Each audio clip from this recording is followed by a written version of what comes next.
If famous historical figures were alive today, what would their favorite movies be? Jumping into this right away, we have Caligula, The Wolf of Wall Street. With its depiction of excessive wealth, hedonism, and unbridled indulgence, Martin Scorsese's hit 2013 film, The Wolf of Wall Street, would definitely be something that Rome's third emperor would be a fan of.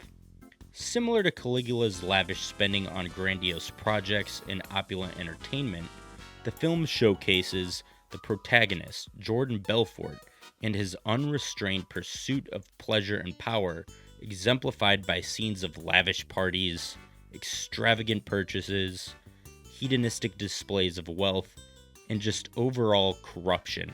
Both Caligula and Jordan Belfort, along with his merry little band of brokers, exhibit a disregard for moral boundaries, reveling in their own decadence and prioritizing personal gratification above all else.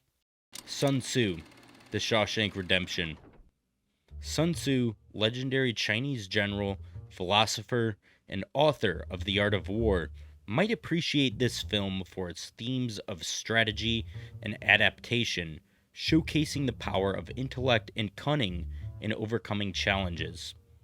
There's absolutely no denying that Sun Tzu wouldn't be impressed by protagonist Andy Dufresne's tactfulness. This impressive tactfulness includes Dufresne's short-term and long-term strategies of achieving what he wants, whether it be doing the warden's bidding, getting funding from the government for the prison's library, and even setting up a life for himself outside of prison before carrying out his master escape plan. Like most of us, Sun Tzu is giving this movie a 10 out of 10. Napoleon Bonaparte, Scarface. Scarface depicts unwavering ambition, brutal determination, and the pursuit of power at any costs, a theme that would resonate with Napoleon Bonaparte's own rise from humble beginnings to Emperor of France. Napoleon's own military and political plans would connect with the film's portrayal of Tony Montana's relentless determination to dominate the criminal underworld through cunning maneuvers and bold risk-taking, highlighting a link between both men's respective quests for dominance and control. Napoleon, who is renowned for appreciating audacious and decisive action, may draw inspiration from the movie's depiction of Tony Montana's boldness and willingness to challenge authority figures and societal norms in order to achieve his goals. Ultimately, both men met their demise due to their hubris and disregard for the consequences of challenging powerful authority figures, highlighting the inevitable downfall that accompanies unchecked ambition for power. You've got to make the money first. Then when you get the money, you get the power. Nero, American Psycho. Nero's notorious reputation was one of extravagance and cruelty, which is why the fifth emperor of Rome might find a twisted reflection of his own excesses in American Psycho's protagonist, Patrick Bateman. Nero would heavily relate with Bateman's obsession with wealth, status, and violence. The film's general exploration of moral depravity and the hollow pursuit of pleasure would also resonate with Nero's own disregard for human life and the values of Roman society.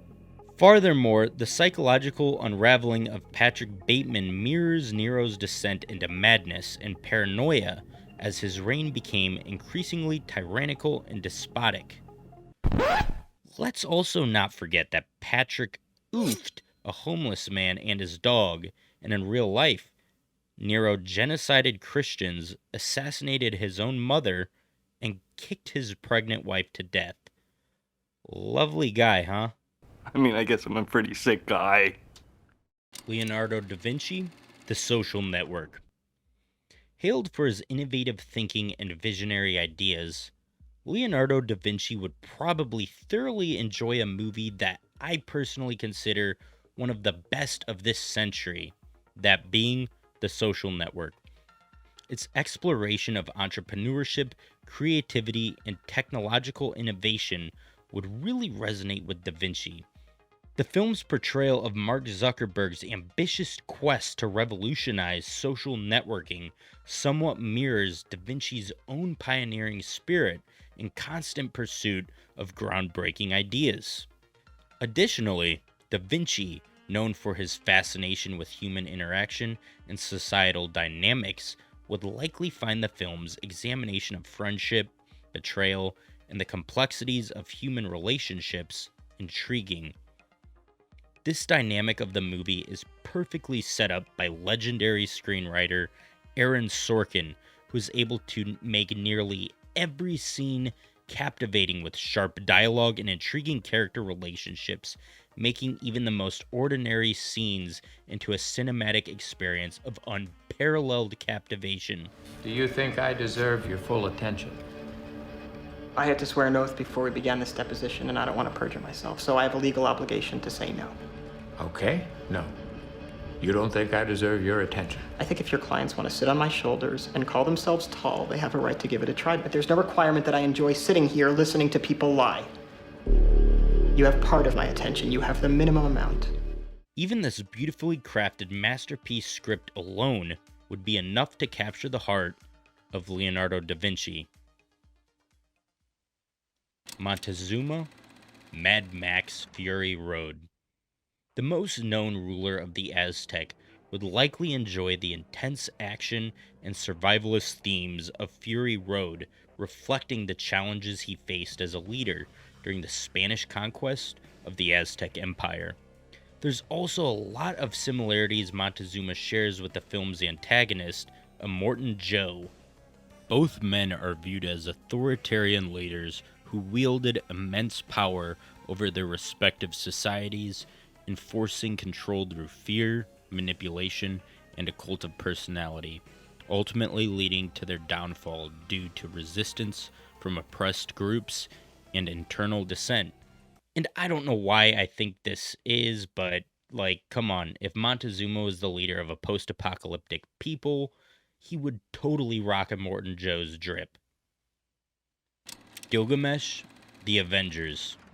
Known for his epic quests and larger-than-life adventures, Gilgamesh might enjoy the Avengers for its portrayal of a group of heroes with different backgrounds coming together to face off against a god in order to save humanity. The movie itself even seems like an epic tale that would be looked back upon and revered thousands of years into the future, much like the great tales of Roman, Greek, Norse, and Mesopotamian mythology that captivate our imaginations today. The epic battles and heroic camaraderie of the Avengers would resonate with Gilgamesh's own legendary exploits and quest for immortality. As a semi-mythological figure known for his strength and prowess, told in a tale as old as time, called the Epic of Gilgamesh. The legendary Sumerian ruler might enjoy seeing the superhuman abilities and extraordinary feats of the Avengers, seeing parallels to his own legendary status in ancient Mesopotamian mythology. And hey, who knows, maybe he'd identify more with the antagonists of the Avengers, such as Loki or even Thanos in the later movies. Julius Caesar, the Godfather. Caesar would definitely enjoy what is often considered to be not only the most iconic mafia films ever, but perhaps one of the greatest movies of all time. Whether it's the themes of power, loyalty, and betrayal, The Godfather paints a picture that mirrors some of the challenges Caesar faced in ancient Rome. Caesar's ascent to power and eventual dictatorship also shares similarities with the rise of the Corleone family in the criminal underworld. Both Caesar and the Corleones started from humble beginnings and heavily relied on their intelligence, charisma, and ruthlessness to climb the ranks and establish dominance in their respective domains. Diogenes the Big Labowski. The infamous Greek philosopher would absolutely love this quirky comedy classic for its laid-back protagonist, the dude, who navigates through life on his own terms. Diogenes of Sinope, who lived in a tub in the streets of Athens, was known for his razor-sharp wit and comic antics. He frequently used sarcasm and irony to question philosophical concepts as well as societal norms. The dude in The Big Lebowski also finds humor and irreverence in the turmoil and ridiculousness of his surroundings as he navigates life's absurdities. Aside from their shared beliefs of minimalistic lifestyle and rejection of social norms, both men hold skepticism towards authority figures and tradition, making The Big Lebowski something that would be right up Diogenes' alley. I said Diogenes' alley. There we go. Hannibal Barca, Silence of the Lambs. Okay, I couldn't resist this one, but this seriously would be a movie that I think Hannibal would actually enjoy, and not just because one of the lead characters shares the same name as him. I think he would likely find this psychological thriller intriguing with its complex characters and cat and mouse games between Anthony Hopkins' Hannibal Lecter and Jodie Foster's Clarice Starling.